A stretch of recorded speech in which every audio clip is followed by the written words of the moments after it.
करेंगे electric charging and electric field के एक नए कॉन्सेप्ट के ऊपर। बट उससे पहले हम लोग देख लेते हैं कि कल हम लोगों ने एक क्वेश्चन छोड़ा था, और वो क्वेश्चन ये था कि अगर मान लीजिए कि कोई इलेक्ट्रिक फील्ड का कोई चार्ज है, कोई इलेक्ट्रिक चार्ज है, उसका इलेक्ट्रिक फील्ड हमने देखा था जैसे जैसे डिस्टेंस बढ़ती जाएगी वैसे वैसे जो एरो की जो लेंथ होगी छोटी होती चली जाएगी। इसका मतलब ये कि मैग्नीट्यूड ऑफ इलेक्ट्रिक फील्ड जो होगी वो कम होती चली जाएगी, ठीक है।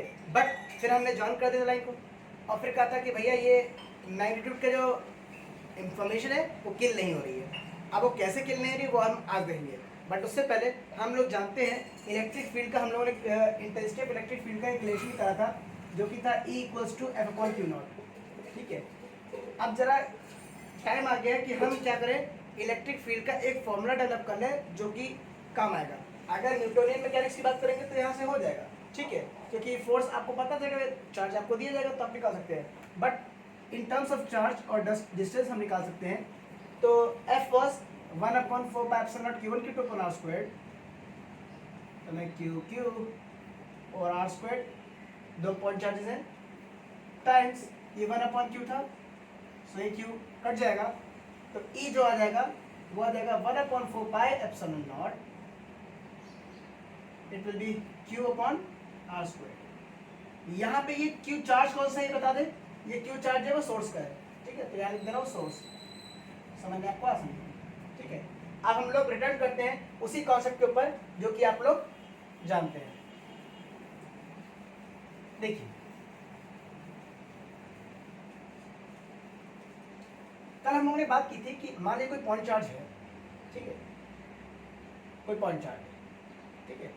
अब हमने बात की थी कि इसका जो इलेक्ट्रिक फील्ड होगा वो हम बाहर तक निकाल लेंगे,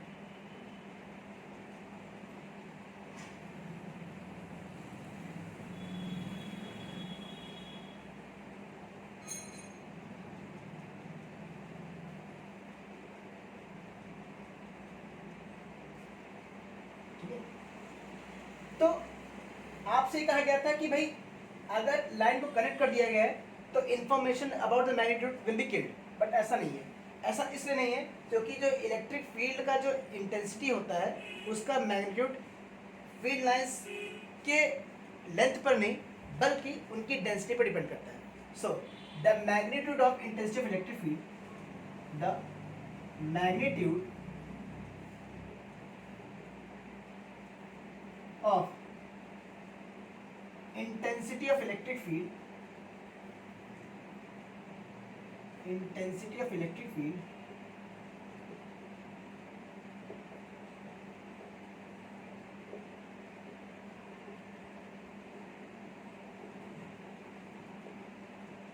depends upon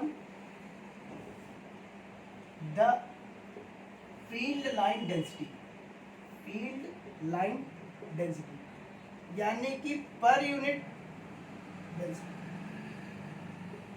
per unit length. ये यूँ कह सकते हैं कि ये फील्ड लाइन्स हर तरफ से निकल रही, तो अगर मैं इनको सराउंड करते हुए एक सर्कल खींच दूँ तो मैं पूछूं कि एक पॉइंट पर इस मान लीजिए इस लाइन पर इलेक्ट्रिक फील्ड की लाइन्स कितनी इलेक्ट्रिक फील्ड लाइन निकली है, नंबर ऑफ फील्ड लाइन्स कितनी निकली हैं उसको निकाला जाए, तो जितना ज़्यादा नंबर होगा उतनी ज़्यादा फील्ड लाइन डेंसिटी होगी, और जितनी ज़्यादा डेंसिटी होगी उतना ही ज़्यादा क्या होगा, उतना ही ज़्यादा आपका ये क्या होगा, फील्ड लाइन्स होगी, ठीक, उतना ज़्यादा इलेक्ट्रिक फील्ड होगी। ओके, तो अब हमारा मतलब ये है कि अब हम जरा कैलकुलेट करते हैं कि फील्ड लाइन डेंसिटी कैसे निकालते हैं। देखिए तो अभी आप देख रहे हैं पॉइंट चार्ज है जिसको हम नाम Q दे रहे हैं, ठीक है, और इसकी इलेक्ट्रिक फील्ड लाइन्स कुछ निकल रही है, ठीक है। अगर इसको मैं 2 डायमेंशनली देखूंगा तो मैं ये देख रहा हूँ कि एक सर्कल आपको दिख रहा होगा, सर्कल तो नहीं, खैर मान लेते हैं कि सर्कल है, ठीक है, और इस सर्कल पे जो इलेक्ट्रिक फील्ड लाइन्स है, अगर मैं मान ले रहा हूँ कि टोटल जो लाइन्स है वो n है, it is number of lines field lines, ठीक है, और ये सर्कल है, तो per unit length number of field lines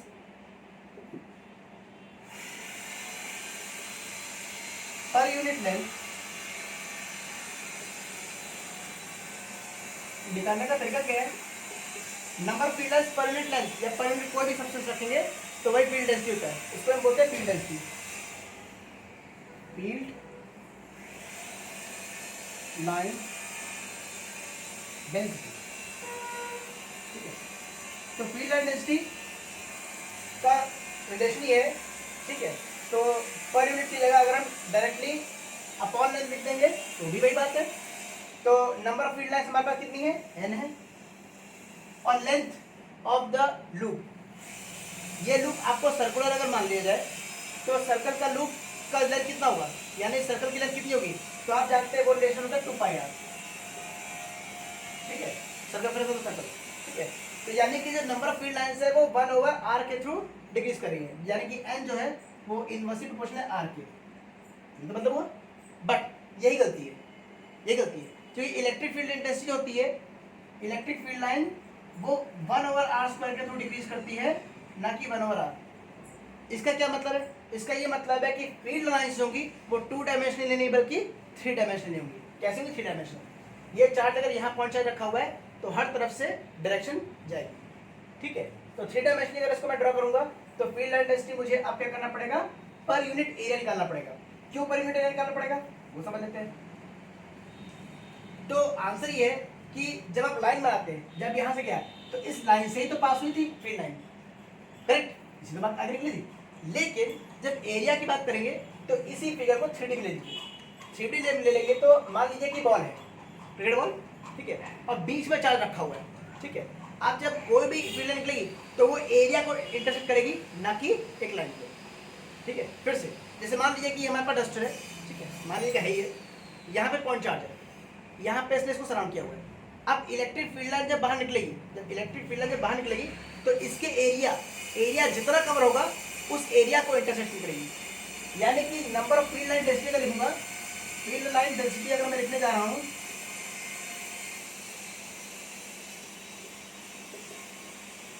density, तो अब मुझे लिखना पड़ेगा number of field lines upon area. Of course area of sphere जो होगा वो क्या होगा, 4πr² होगा, यानी कि जो फील्ड लाइन डेंसिटी होगी ये जो होगी वो प्रोपोर्शनल होगी 1/r²। जी हाँ, यही रिलेशन हमको बताता है, ठीक। इसका मतलब हुआ इलेक्ट्रिक फील्ड लाइंस 1/r² के थ्रू कम बढ़ती है, 1/r² मतलब कि कम होती है, ना कि 1/r, यानी कि इलेक्ट्रिक फील्ड लाइंस 2 डायमेंशनली नहीं बल्कि 3 डायमेंशनली मूव करती है। ये एक इंपॉर्टेंट कॉन्सेप्ट है, ठीक है। क्यों हम इलेक्ट्रिक फील्ड 3 डायमेंशन लेते हैं, वो इसलिए लेते हैं, ठीक है। Okay, next concept. अच्छा, हम नंबर ऑफ फील्ड लाइंस की बात कर रहे हैं, ठीक है। नंबर ऑफ फील्ड लाइंस का मतलब हुआ कितनी फील्ड लाइंस एक एरिया से पास हो रही है। इसी चीज को हम बोलते हैं, नंबर ऑफ फील्ड लाइंस को बोलते हैं electric flux. So next heading will be electric flux.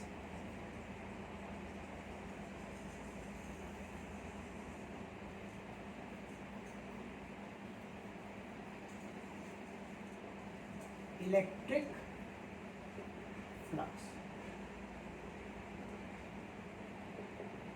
Definition बहुत इजी है, देखिए डेफिनेशन ये है कि the number of field lines,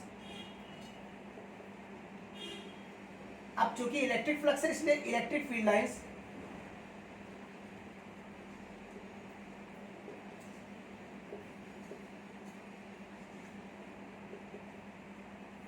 passing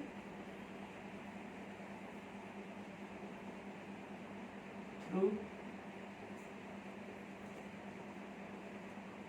a small area, अगर इसको मैं छोटा एरिया तो डीए मान लूं,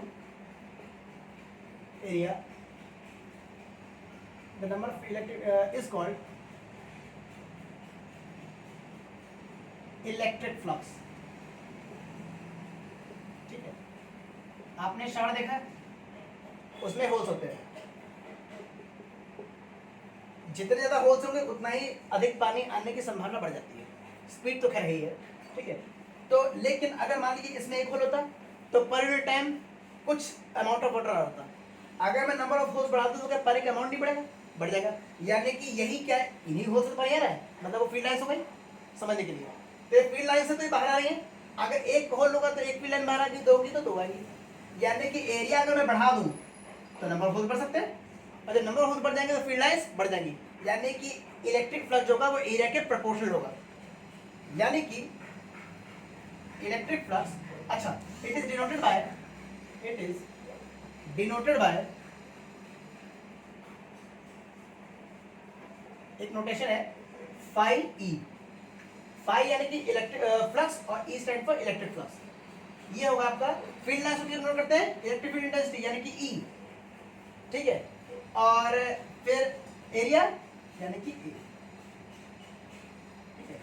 अच्छा यहां पे बता दो इलेक्ट्रिक फ्लक्स जो है ये एक स्केलर क्वांटिटी है, स्केलर क्वांटिटी। स्केलर क्वांटिटी का मतलब हुआ कि इसके पास डायरेक्शन नहीं होगा, बट इलेक्ट्रिक फील्ड तो वेक्टर क्वांटिटी होती है, यानी कि इसको भी वेक्टर क्वांटिटी होना पड़ेगा और ये डॉट प्रोडक्ट होना पड़ेगा। अच्छा ए डॉट बी यानी कि स्केलर प्रोडक्ट हो गया, करेक्ट, ओके। अब सवाल ये उठता है कि एरिया जो हो गया वो स्केलर क्वांटिटी कैसे होगा, वो वेक्टर क्वांटिटी कैसे होगा। अब देखिए उसको, देखिए एरिया वेक्टर क्वांटिटी कैसे, सो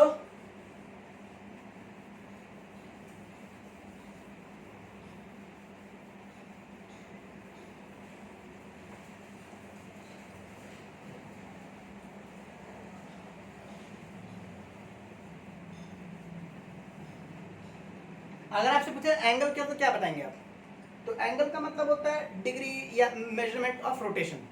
आप हम ऐसे खड़े, ठीक, अभी हम थोड़ा सा मूव कर गए, तो पहले ऐसे खड़े थे थोड़ा सा मूव कर गए, तो कितना हमने रोटेशन लिया, that rotation measurement is called angle, ठीक, ओके। ये तो प्लेन वाइज हो गया, हम ऐसे मूव कर रहे हैं, गाय देखिए कभी, गाय ऐसे तो मूव करती है, यानी उसका जो है मोशन जो होता है वो टू डायमेंशनली होता है, ना कि एक कर्व में, ठीक है।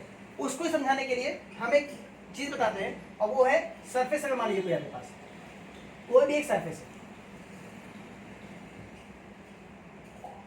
ठीक है, कोई सरफेस है, अब मान लीजिए सरफेस क्लोज है, ठीक है, ये 3 डायमेंशनल सरफेस है, फिर कह रहा हूं मान लीजिए इसके सेंटर में कोई पॉइंट है, सेंटर कहीं भी हो सकता है, ठीक है, और हम क्या कर रहे हैं, इसके एक स्मॉल एरिया ये हमने लिया, इसको हम कह रहे हैं डी ए, ठीक है।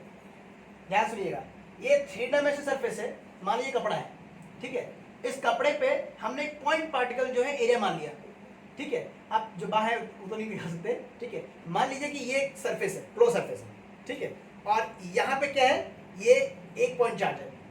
अब इस पॉइंट चार्ज ने इस एरिया पर कितना एंगल बनाया है, तो इस एरिया पर कितना एंगल बनाया है, ठीक है, इस एंगल को कहते हैं हम, ऑफ कोर्स ये कभी बनेगा, ये पॉइंट चार्ज है, मान लीजिए आपको पॉइंट चार्ज है, तो एरिया का एंगल बनाना है तो वो 3 डायमेंशन 2 डायमेंशन बनेगा ना, ठीक है, तभी सर्कल बनता है, ठीक है। तो जैसे अभी आपने देखा हो कि इलेक्ट्रिक फील्ड निकालते थे, तो इलेक्ट्रिक फील्ड लाइन्स जाती थी, समझ ना, ठीक है। तो एक सरफेस पर एक एरिया पर कितना एंगल बनता है, उस एंगल को बोलते हैं डी ओमेगा, यानी कि सॉलिड एंगल। क्या बोलते हैं, solid angle, solid angle, correct, okay. और अच्छा ये इस आर के प्रोपोर्शनल होगा, डिस्टेंस अगर आ रहा है तो आर के प्रोपोर्शनल होगा, लेकिन आर के प्रोपोर्शनल नहीं, ये आर स्क्वायर के प्रोपोर्शनल होगा। क्यों, क्योंकि हम एरिया का देख रहे हैं, एरिया जितना बड़ा होगा उस हिसाब से डी ओमेगा चलेगा, यानी डी ओमेगा जो होगा वो प्रोपोर्शनल होगा एरिया के। और इसका मतलब ये हुआ कि डी ओमेगा जो है, अगर मैं इसको जानता हूं ये 4 पाई आर स्क्वायर होता है, तो क्या ये प्रोपोर्शनल टू आर स्क्वायर नहीं हुआ, ऑफ कोर्स 4 पाई कांस्टेंट है, ठीक है। तो डी ओमेगा यानी कि जो ओमेगा होगा वो आर स्क्वायर के प्रोपोर्शनल होगा। ये तो खैर बात हो गई कि सॉलिड एंगल क्या होता है। अब जरा हम बात करते हैं कि एक वेक्टर एरिया वेक्टर क्वांटिटी कैसे है। वेक्टर क्वांटिटी आपको क्या चाहिए, मैग्नीट्यूड और डायरेक्शन, करेक्ट है, सही बात है। मान लीजिए कि आपके पास कोई एक सरफेस है,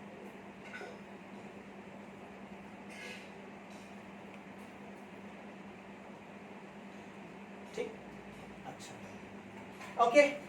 तो अब सवाल ये उठता है कि मान लीजिए भाई कि इस सरफेस के नीचे पूरा सरफेस 3D है, ठीक है, चलिए इसके अंदर बना लेते हैं, ये अंदर है, ठीक है, ये 2 डायमेंशनल 3 डायमेंशनल बाहर निकला हुआ है, इसके सेंटर में चार्ज है, ठीक है। अब हम पूछ रहे हैं इस चार्ज, ये चार्ज अगर इलेक्ट्रिक फील्ड निकालना है बाहर, हर डायरेक्शन निकालेगा ना,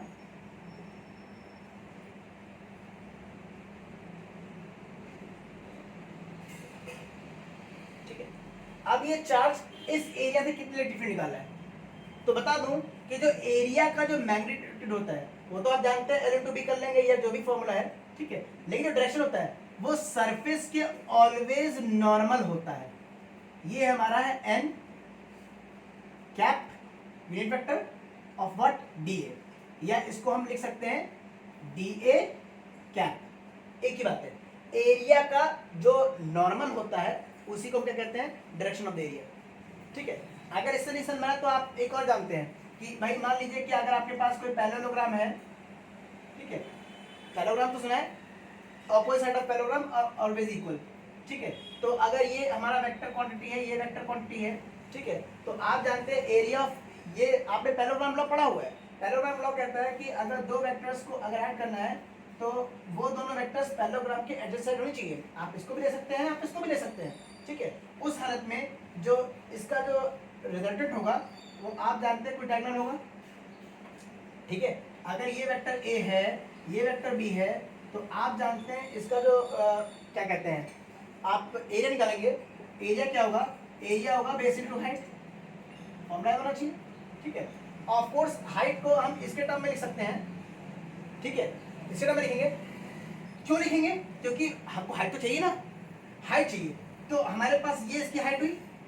अब इसको निकाल के क्या कर सकते हैं, अगर ये एंगल मेरे पास थीटा है मान लीजिए, ठीक है, तो h अपॉन बी मैग्नीट्यूड लेंगे क्योंकि डायरेक्शन फिक्स हो गई, ठीक है, तो must be equals to perpendicular upon hypotenuse को sin थीटा, यानी h equals to b sin theta. अब यही पुट कर दीजिए, तो एरिया हो जाएगा आपका, बेस हमारा कितना है वेक्टर a, लेकिन मैग्नीट्यूड लेंगे क्योंकि डायरेक्शन फिक्स हो चुका है, और h की वैल्यू क्या है, b sin थीटा। और आप जानते हैं कि जिसके आगे sin थीटा आता है उसका केवल एक ही मतलब है कि ये एक क्रॉस प्रोडक्ट है, और क्रॉस प्रोडक्ट हमेशा क्या देता है, वेक्टर क्वांटिटी देता है।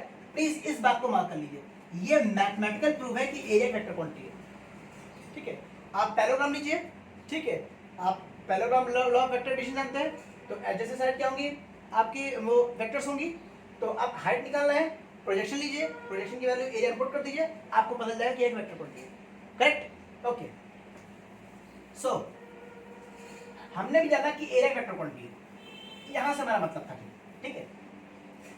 अब एक थ्योरम है जो कि इलेक्ट्रोस्टैटिक फोर्स का एक एनालॉग है, एनालॉग का मतलब शॉर्ट फॉर्म है, वो सारी की सारी वही इंफॉर्मेशन रखेगा जो कि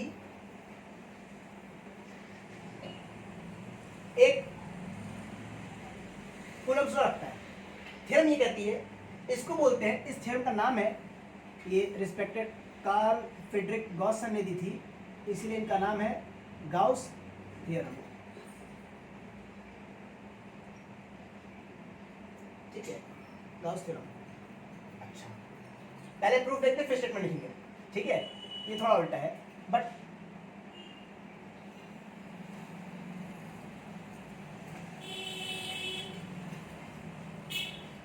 देखते हैं, ठीक है। तो सबसे पहले प्रूफ देखेंगे फिर स्टेटमेंट लिखेंगे।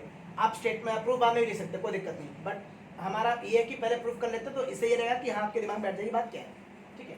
समझिए, पहले मान लीजिए आपके पास कोई पॉइंट चार्ज है, ठीक, अच्छा, इसको सराउंड करता हुआ 3 डायमेंशन में, याद रखिए 3 डायमेंशन में हमने क्या किया, एक सरफेस बना लिया, ये कुछ भी हो सकता है, एनी शेप, ठीक है।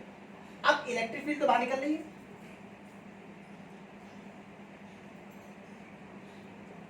तो अगर इसका एक स्मॉल एरिया हमने ले लिया जिसको हम नाम दे रहे हैं dA, ऑफ कोर्स ये इसका नॉर्मल होगा, इसको थीटा में समझिएगा, ठीक है। और इलेक्ट्रिक फील्ड इंटेंसिटी मान लीजिए E है, तो इलेक्ट्रिक फ्लक्स लिखेंगे E डॉट dA, अभी देखा था, ठीक है। तो using the definition of electric flux,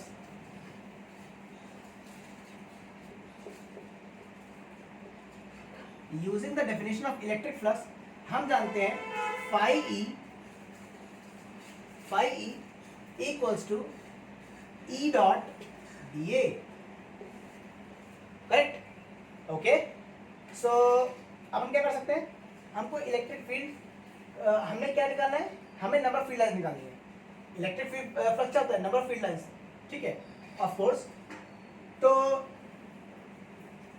अच्छा, अगर मान लीजिए वो जो स्मॉल एरिया माना था, अगर वो बहुत छोटा है तो ये डी ए है, तो जो इलेक्ट्रिक फ्लक्स होगा वो भी क्या होगा, डी फाई होगा, क्योंकि इलेक्ट्रिक फ्लक्स जो पूरे का आएगा वो फाई ई मानेंगे। इंटीग्रल यहाँ पे भी, इंटीग्रल यहाँ पे भी। क्यों इंटीग्रल किया गया है? क्योंकि जो फील्ड लाइन्स होती हैं वो जितनी मैंने बनाई केवल उतनी नहीं होती है, इनफाइनाइट फील्ड लाइन्स होती हैं। क्यों इनफाइनाइट होती हैं? क्योंकि जो चार्ज डिस्ट्रीब्यूशन होता है, चाहे वॉल्यूम चार्ज हो, चाहे सरफेस चार्ज, चाहे लीनियर चार्ज डेंसिटी हो, वो सबका सब कॉन्टिन्यूस होता है, इसलिए मुझे इंटीग्रल लेना पड़ेगा, ना कि, ठीक। अच्छा, लिमिट्स क्या होगी? लिमिट्स क्या होगी? तो मान लेते हैं कि हमारे पास कोई एरिया था, तो A1 to A2, ठीक है, एरिया फिक्स हो गया। अच्छा, ओके, तो इलेक्ट्रिक फील्ड का फॉर्मूला क्या होता है? ई बाहर आ जाए, ए के रेस्पेक्ट में इंटीग्रेट हो रहा है, तो ई टाइम्स डी ए, डी का इंटीग्रेशन ए, ठीक है, ओके। वेक्टर क्वांटिटी है तो मुझे इसका रिलेशन ये होगा आपका 1/4 pi epsilon not Q upon R square, correct. Area अगर स्फेरिकल सबस्टेंस माना जाए, अगर जो सरफेस है गॉसियन सरफेस हमने लिया था, वो अगर स्फेरिकल माना जाए तो it will be 4 pi R square.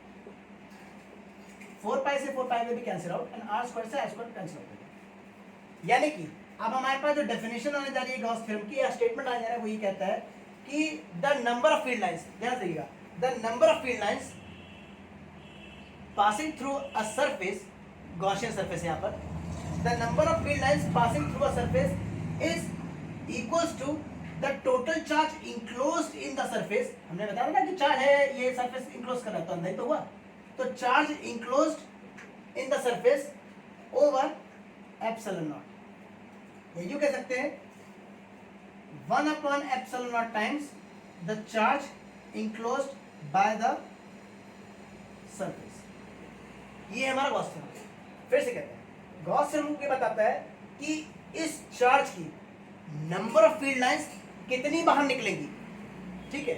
इसके लिए आपको सरफेस की जरूरत नहीं है कि ये स्फेरिकल होना चाहिए, मैंने यहाँ पे रख दिया सरफेस जो है स्फेरिकल रख दिया है, बट आपको इससे बिल्कुल छुटकारा मिल जाएगा, क्योंकि ये रेडियस पर डिपेंड नहीं कर रहा, ठीक है। इसका मतलब सरफेस कोई भी हो सकता है, कुछ भी हो सकता है, ठीक है। मेरे कहने का मतलब ये है कि जो इलेक्ट्रिक फील्ड लाइंस हैं, वो चाहे आप उसको स्फेरिकल में, चाहे उसको सिलेंडर में, चाहे जैसे ही बंद कर दो, वो नंबर फील्ड लाइंस उतनी निकलेंगी, ठीक है, सरफेस पे डिपेंड नहीं करता, ठीक है।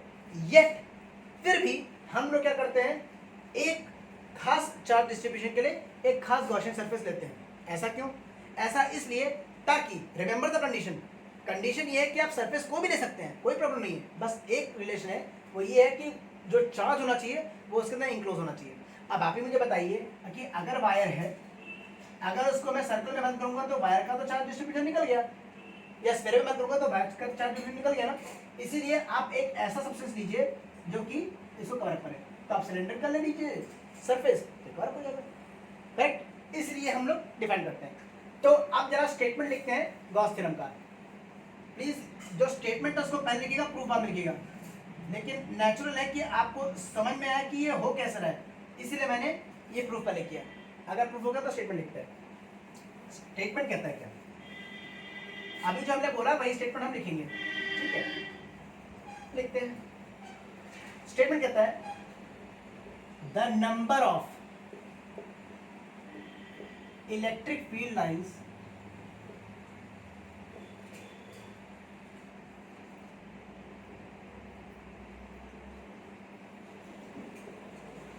passing through an area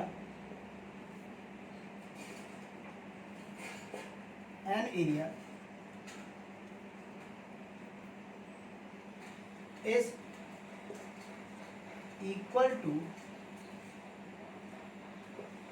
1/epsilon naught times, ये वोकेशनल लैंग्वेज हो रही है, I don't like this, times the total charge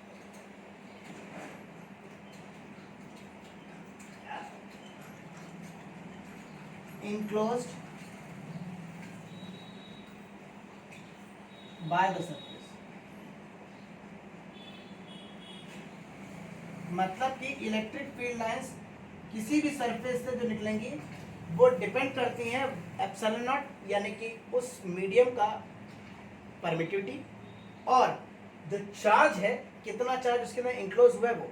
ध्यान रहे अगर कोई भी सरफेस है, आपने एक चार्ज यहाँ लिया, एक चार्ज यहाँ लिया, एक चार्ज यहाँ लिया, एक चार्ज यहाँ लिया, एक चार्ज यहाँ लिया और सोच रहे हैं कि इलेक्ट्रिक फील्ड निकालने बैठ जाए, तो आप केवल इन चार्ज का एल्जेब्रिक सम करेंगे। एल्जेब्रिक सम का मतलब ये हुआ कि अगर पॉजिटिव है नेगेटिव है तो ये माइनस हो जाएंगे, अगर दोनों पॉजिटिव तो प्लस हो जाएंगे, याद रखते हैं, ठीक है। लेकिन जो बाहर सरफेस के चार्जेस बैठे हुए हैं वो इलेक्ट्रिक फ्लक्स में कोई भी योगदान नहीं देंगे। इनके लिए इलेक्ट्रिक फ्लक्स कितना होगा, जीरो होगा। क्यों? क्योंकि ये क्यों इंक्लोज नहीं है, ध्यान है ये इंक्लोज नहीं है, इसीलिए सरफेस क्या होगा, ये इलेक्ट्रिक फ्लक्स जीरो हो जाएगा, ठीक है। अगले लेक्चर में हम लोग इलेक्ट्रिक फील्ड जो फ्लक्स हमने पढ़ा है उसका एप्लीकेशन देखेंगे। हम 3 एप्लीकेशन पढ़ने हैं। पहला है कि प्लेट पे अगर सरफेस डेवलप हो जाए, चार्ज डेवलप हो जाए तो हम क्या करेंगे। अगर एक वायर पे डेवलप हो जाए जो कि लीनियर है, हाईली लीनियर है, तो उस हालत में इलेक्ट्रिक फील्ड लाइंस क्या होंगी। और फिर हम लोग तय करेंगे कि अगर मान लीजिए कोई वॉल्यूम सरफेस है तो उस पर इलेक्ट्रिक फील्ड लाइंस डेवलप हो जाए, जैसे कोई स्फेरिकल बॉल है उस पर डेवलप हो जाए तो इलेक्ट्रिक फ्लक्स कैसे आएगा, ठीक है। आज के लिए इतना ही, तब तक देखते रहिए V3Y द साइंस ब्रिगेड।